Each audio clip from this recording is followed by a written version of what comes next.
السلام علیکم معزز ناظرین، اگر آپ ہمارے چینل میں نئے ہیں تو ہمارے چینل کو سبسکرائب کر دیں تاکہ ہر نئی آنے والی ویڈیو کا نوٹیفیکیشن آپ کو ملتا رہے۔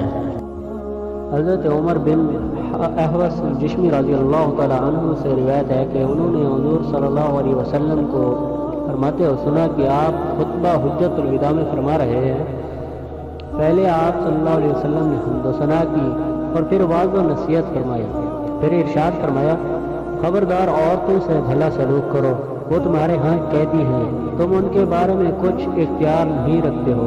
سوائے حق کے زوجیت کے، البتہ اگر وہ کھلی بے حیائی کا ارتکاب کریں تو سخت سلوک کے مستحق ہیں، بس اگر اس کا ارتکاب کر لیں تو انہیں بستروں سے الگ کر دو اور ان کو مارو، مگر صرف اس وقت جب باقی تدابیر بیکار جا چکی ہوں، مگر مار دردناک نہ ہو، بس اگر وہ تمہاری فرما برداری اختیار کر لے تو خواہ مخواہ ان پر اعتراض کا راستہ مت تلاش کرو، اچھی طرح سن لو، بے شک تمہارا ان پر حق ہے اور تمہاری عورتوں کا تم پر حق ہے، اور تمہارا حق ان پر یہ ہے کہ وہ تمہارا بستر گھر